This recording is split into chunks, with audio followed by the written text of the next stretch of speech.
जय माता की। आप सभी को नवरात्रों की बहुत बहुत शुभकामनाएं। माँ भगवती आपकी सारी मनोकामनाएं पूरी करे। इस नवरात्रि हाथी पर होगा माँ का आगमन। किसानों के लिए शुभ और इस काम से जुड़े हैं तो आपका लाभ ही लाभ होगा।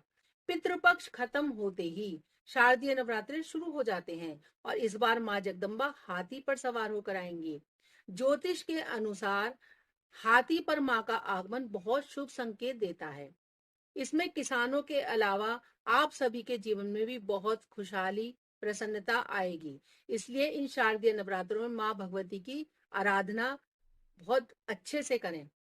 ठीक उसके बाद जब हम पितृ विसर्जन कर देंगे, शारदीय नवरात्रि शुरू हो जाएंगे और हिंदू पंचांग के अनुसार 4 बार नवरात्रि का पर्व मनाया जाता है, जिसमें 2 गुप्त नवरात्रि होती हैं और जबकि चैत्र और शारदीय नवरात्रि इसमें प्रमुख मानी जाती हैं। धार्मिक मान्यता के अनुसार नवरात्रों में माँ दुर्गा के 9 स्वरूपों की विधि विधान से पूजा की जाती है। नवरात्रि से ही शुभ कार्यों की शुरुआत भी मानी गई है। इस साल 15 अक्टूबर दिन रविवार से शारदीय नवरात्रि प्रारंभ हो रहे हैं। तो धार्मिक ग्रंथों के अनुसार जब नवरात्रि का प्रारंभ रविवार अथवा सोमवार से हो तो माँ जगदम्बा का वाहन हाथी यानी कि गज होता है।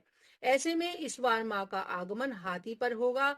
बताएं कि हाथी पर सवार होकर माँ का आना किसानों के लिए लाभकारी होगा और मौसम उनके अनुकूल रहेगा। खूब बारिश होगी। हर तरीके से हाथी पर माँ भगवती का आगमन बहुत ही शुभ माना जाता है। अगर आपने मेरे चैनल को अभी तक सब्सक्राइब नहीं किया है तो कर लीजिए और कमेंट में जय माता दी जरूर लिखिए। प्रॉपर्टी से जुड़े लोगों को होगा फायदा। ज्योतिष के अनुसार हाथी पर माँ का आगमन प्रॉपर्टी, भूमि, भवन से जुड़े लोगों के लिए बेहद ही खास माना जाता है। अगले 6 महीने तक के लिए उनको लाभ होने की विशेष संभावना है। इसके अलावा इन नवरात्रों में यदि आमजन प्रॉपर्टी से जुड़े हुए काम करता है, जैसे कि प्रॉपर्टी खरीदना, बेचना, किराए पर देना या किराए पर लेना, तो उसे भी बहुत लाभ प्राप्त होगा।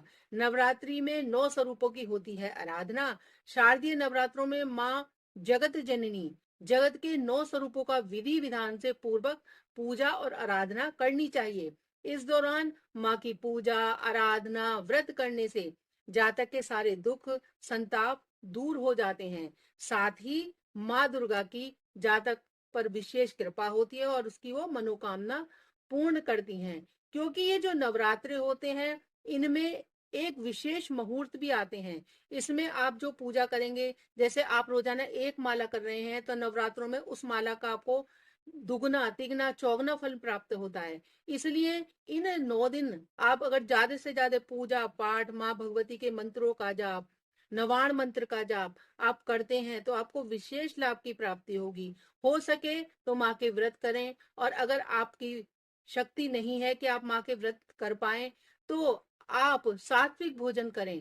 प्याज, लहसुन आदि का प्रयोग इस दौरान ना करें और माँ की पूजा ज्यादा से ज्यादा करें, क्योंकि ये दिन माँ के खुले हुए दिन होते हैं। इस टाइम माँ का दरबार बिल्कुल खुला हुआ होता है। माँ की कृपा ही बरसती है, चारों तरफ वातावरण में माँ का प्रताप रहता है। तो इसलिए आप ज्यादा से ज्यादा इन दिनों में अगर पूजा करेंगे तो माँ भगवती आप पर विशेष कृपा करेंगी और आपकी जो भी मनोकामना होगी माँ भगवती से जरूर पूरे करेंगी। क्योंकि माँ बहुत दयालु हैं, माँ अपने बच्चों की सुनती हैं। इसलिए आप श्रद्धा से, विश्वास से उनकी पूजा कीजिए। जय माता की।